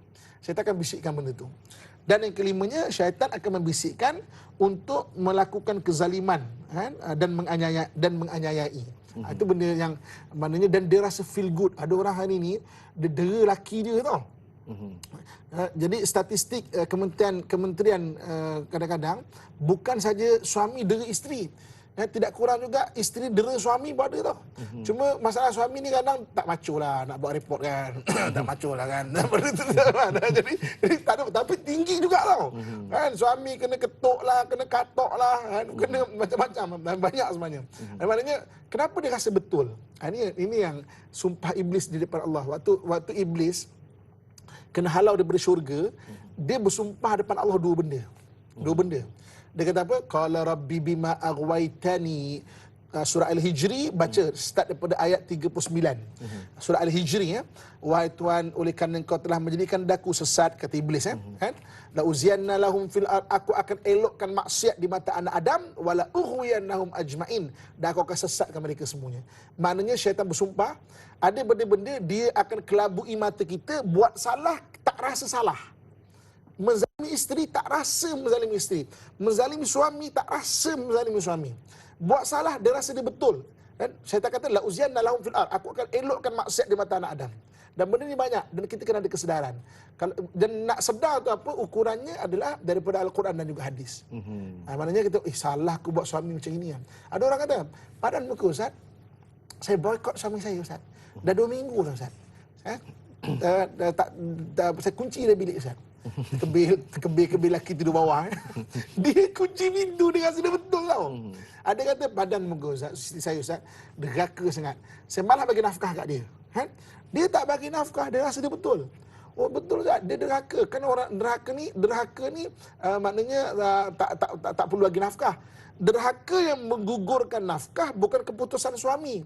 Derhaka yang menggugurkan nafkah adalah keputusan hakim mahkamah syariah. Hakim mahkamah syariah yang menyatakan okey, isteri nusyuz, okey, dan tak perlu bagi nafkah. Bukan suami. Derhakalah tu, tak bagi nafkah lah. Bukan. Jadi dia tak bagi nafkah, dia rasa betul. Ingat, syaitan akan menghiaskan maksiat di mata anak Adam. Jadi ini antara, ini sangat bagus ambil kan, salin, maknanya 5 bisikan syaitan dalam rumah tangga. Jadi at least kita faham, oh ini bisikan-bisikan mana syaitan, kita ada kesedaran, dan bukan kita rasa macam kita rasa oh bagus, feel good, kita buat macam ni pada pasangan kita. Jadi kita faham, oh ini bisikan syaitan ni, dan jangan ikutkan bisikan tu. Wallahu a'lam. Baik. Ini 5 bisikan.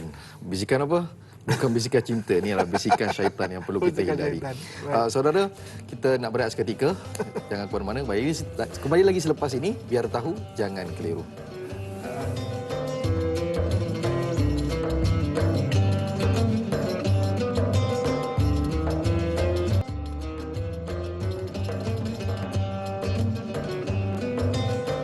Alhamdulillah, kembali kita lagi dalam majlis ilmu Tajalah Ustaz, biar tahu, jangan keliru. Tanpa kita lengahkan masa Ustaz. Baik. Camtu terus ya. Awal-awal dah camtu terus. Sebab apa? Tuan-tuan, saya sayang sangat waktu-waktu yang ada pada hari ini. Sebab apa? Kita dah nak habis Ustaz sebenarnya. Betul lah. Sekejap je saya rasa. Masa sekejap sangat. Ustaz, satu persoalan daripada Nur Hidayah Mat Akhir. Adakah wajar isteri memeriksa telefon bimbit suami dan berlaku pergaduhan apabila isteri cemburu dengan mesej si suami dengan wanita lain? Yang kedua, isteri menjadi panas baran dan kurang kelembutan apabila berbicara dengan suami atas alasan penat menjaga anak-anak dan menguruskan rumah tangga. Apakah wajar alasan isteri tersebut? Terima kasih. Yang pertama, cek handphone, telefon bimbit, dan juga jumpa mesej-mesej wanita lain. Dan yang kedua, isteri panas baran dan tidak mahu melayan suami atas faktor-faktor kerja, rumah tangga dan sebagainya. Silakan. Ginilah, saya nak nasihatlah untuk akak-akak ibu-ibu kan. Okey, kita nak duduk dengan laki kita sebagai rumah tangga yang hari-hari nak jumpa kita. Kan? Jadi kenapa nak bergaduh? Soalan dia kan. Yang nak duduk tu kita. Kita nak cari pasal untuk bergaduh. Contoh ya. Jadi kalau kita nak cek handphone suami kita, doa pada Allah Subhanahu Wa Taala untuk bagi ke kita kekuatan mental dan hati. Maknanya nampak, suami aku ni bermising orang lain ni. Tegur. Bukan jadi bergaduh. Jadi bergaduh tak berguna. Jadi maknanya niat dia apa? Okey, ya Allah bagi kekuatan. Kalau aku nak tengok bagi kekuatan Allah. Jadi tapi kalau endingnya bergaduh mana mudarat, baik tak payah. Baik doakan. Kan? Okey, doakan dan tegur, ingatkan. Tapi kalau akhir ending dia bergaduh, syaitan bisikkan dengan 5-5 pula tadi, memang kadang-kadang akhirnya mudarat boleh bercerai. Yang kita rasa macam padan muka bercerai pun puas hati lah. Tapi sebenarnya benda tu benda kecil yang boleh diubat pun sebenarnya. Bayang kita nak duduk dengan ambisi kita, dengan suami kita, tapi nak sentiasa bergaduh untuk apa? Soalan dia kan, nak cari pasal bergaduh untuk apa? Itu soalan dia kadang-kadang. Kan? Maksudnya boleh ke tak boleh? Pada saya al-aslu fi syai' ibahahan, satu benda hukum satu benda adalah harus nak tengoklah, tapi kalau ending dia mudarat baik tak payah. Kalau nak tengok juga doa, ya Allah kalau aku tengok ni jadi aku tak marah, jadi aku makin kesian, aku okey tengok. Kita jadi macam seolah jadi turun macam jadi cikgu kan pada murid kan. Nasihat kesian murid aku dengan ayah. Jadi okey. Tapi kalau jadi kita mengamuk, kita pun tak boleh kawal diri, syaitan berbisik-bisikkan lagi, pada saya tak payah. Okey, yang keduanya, bagus tak harus tak isteri itu jadi bagan sebab dia penat dan sebagainya kan. Islam tak nafi kemanusiaan. Islam tak nafi kemanusiaan. Bila penat atau orang membuat satu benda di luar dia punya kemampuan, dia akan jadi baran. Dia akan jadi marah. Itu kemanusiaan tau. Kan? So maksudnya Islam ajar kita untuk kawal emosi satu. Yang keduanya untuk memahami. Kita pula untuk memahami dia. Dia memang dah penat, dah apa semua kan. Kita balik-balik, kita pun ada hajat kita dengan isteri. Kalau kita ungkit-ungkit mamah, dia kan jadi bergaduh lah. Itu penting. Ihsan tu. Ihsan ni maksudnya apa? Dalam rumah tangga, melepaskan hak kita ataupun kita berlebih kurang dengan hak kita untuk cari redha Allah, itu ihsan. Patutnya memang isteri kena layan aku malam ni. Aku memang pagi tadi minum kawan tongkat ali kan, balik kemang-kemang hidung kan. Tapi isteri tengok penat dengan jaga anak. Hari ni kebetulan dia memang macam penat sangat kan. Kita cakap, tak layan saya kan, awak deraka saya pagi. Kena rahmat sikit lah kan. Lain kalau kita pun bantu dia macam Haji Husim sebut tadi kan. Ini bantunya tak kan, merintahnya macam apa je. Ada ihsan tu pakai ihsan. Maknanya ihsan tak nafi kemanusiaan. Isteri tu patut ke tak patut baran? Tak patut. Okey. Tapi kita faham kenapa dia macam tu. Okey. Faham tak semesti setuju.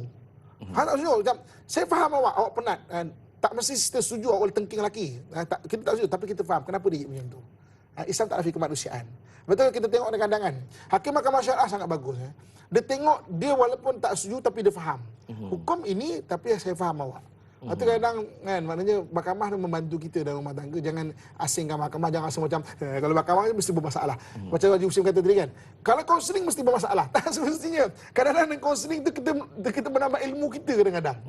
Kadang-kadang katakan fees counselling yang kita bayar tu menyelamatkan rumah tangga untuk beberapa tahun sebab kita dapat lebih faham lagi. Kan bagus investment pada ilmu. Pergi jumpa kaunselor-kaunselor untuk minta nasihat. Tak semestinya ketika dah bermasalah. Kadang-kadang untuk educate, untuk bagi ilmu ataupun untuk penjagaan dan sebagainya. Wallahualam. Baik.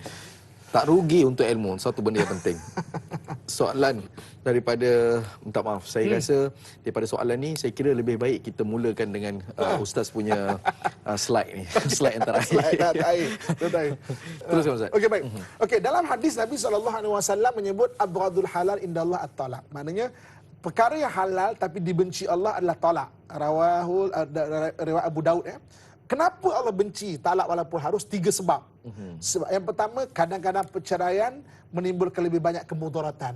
Kita selesaikan masalah suami isteri, tapi anak-anak perlukan bapa, anak-anak perlukan mak.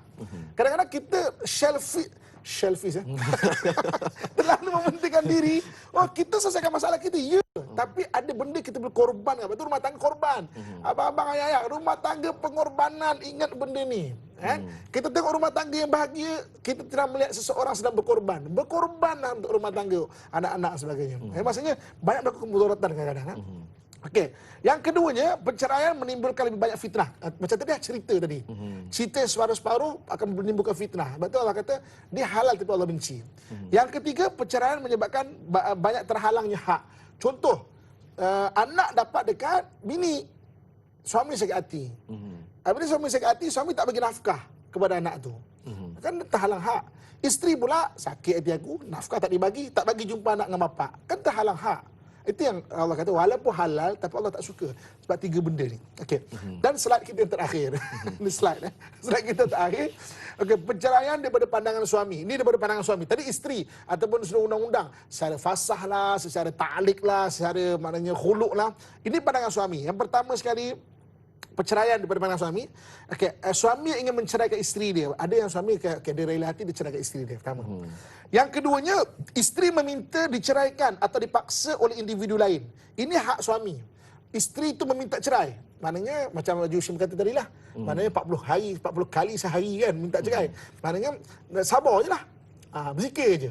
Kan? Abang-abang ayah saya sekalian, kalau nak jadi wali cepat, kan? Sabarlah dengan membebel isteri. Bebel sabar lama menjadi wali gitu. Kan? Maknanya isteri yang minta cerai atas suami.